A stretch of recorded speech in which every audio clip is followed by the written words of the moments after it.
Doug Tibbits. I'm here with the RWVA, Revolutionary War Veterans Association. We're putting on an AppleSeed program right now to teach people how to shoot a rifle.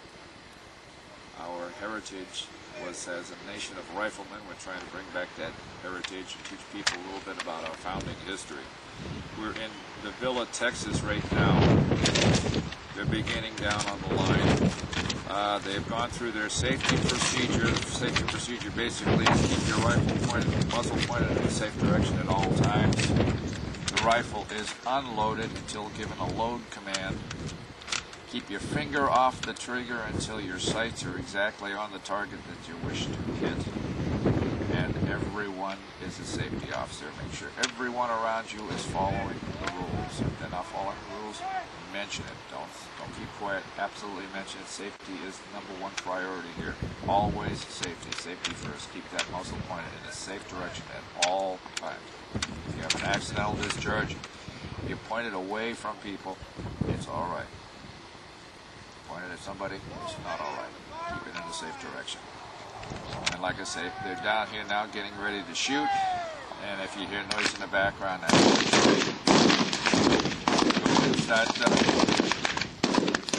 folks over here. Rolling camera. The target that they're shooting at right now is called a red coat target. You get 13 shots. You have actually five different targets down there on one sheet. The first one is approximately the size of what an individual would look at 100 yards. The second target down is what an individual would look like at 200 yards. The third one, someone at 300 yards. The fourth one is someone at 400 yards. That is the body outline. And then they have one that is the size of a head at approximately 250 yards. What they're trying to do is see how good they are right now if they're able to hit a target wherever they can hit 3 rounds in that one target. Indicates to us that they're able to shoot at that range. There's no scoring. This is just to find out if they can hit the target.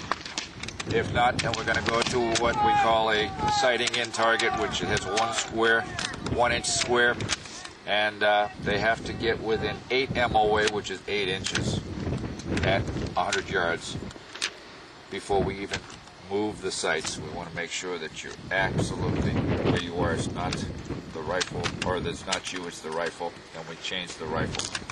But right now, they're going to check their targets. In a second, they'll check their targets. They want 13 rounds. They're given 13 rounds. They do 3 rounds. The first target, 3 rounds. And the second target, 3 rounds. And the third target, 3 rounds. And the fourth target, and 1 round in the headshot. And if they can do that, just fine. Most people can. We'll find out in a second how many people get their targets. And it's getting windy, so it's going to be fun in the wind.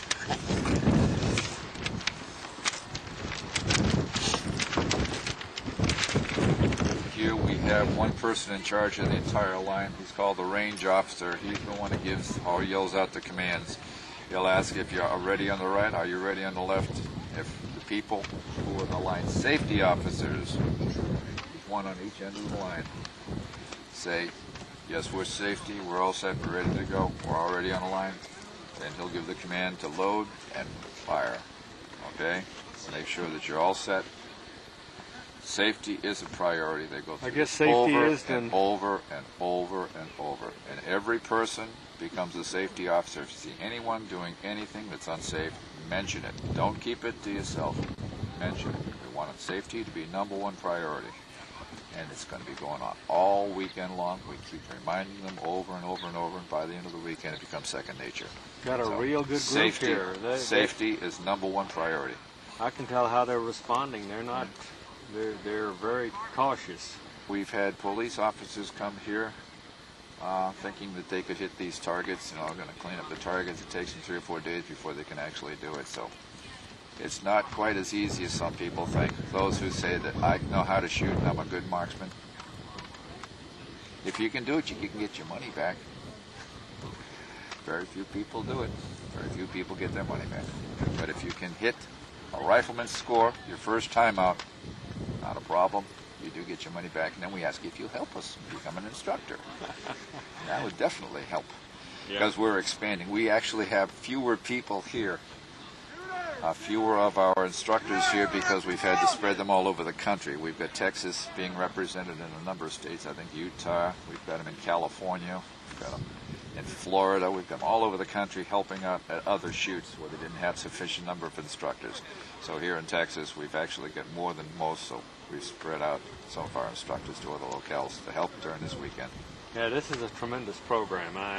That's why we wanted to be a part of documenting it. And do appreciate it. Really appreciate it.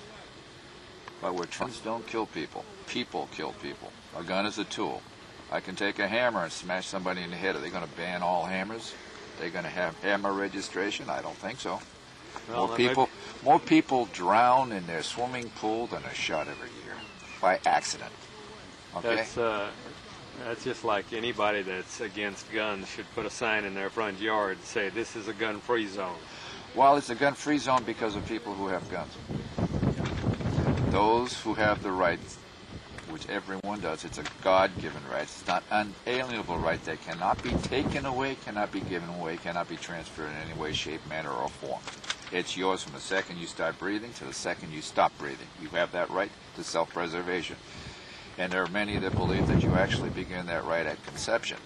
While you're still in the womb, you have the right to be defended, protected. I believe that too, yeah. So, lots of people do.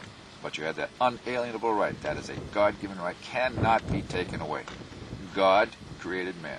Man created the Constitution. The Constitution created the government. It isn't the other way around. They are supposed to be what we used to call public servants, okay? And now they're acting more like masters. More and more. This is just a personal thing. It has nothing to do with shooting. But there are a lot of people trying to ban firearms.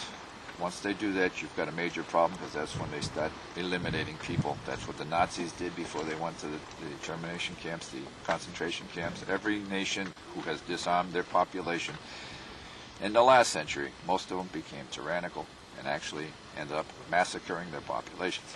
Well, that's why in China they use chopsticks, because they won't let them have knives. It's amazing, but it's like that all over the world, and this is the only country in the world where actually we encourage people to learn how to shoot. 80 million people out there that have firearms. We're trying to get them all to learn how to use them properly. Yeah. So that they won't be a danger to anyone.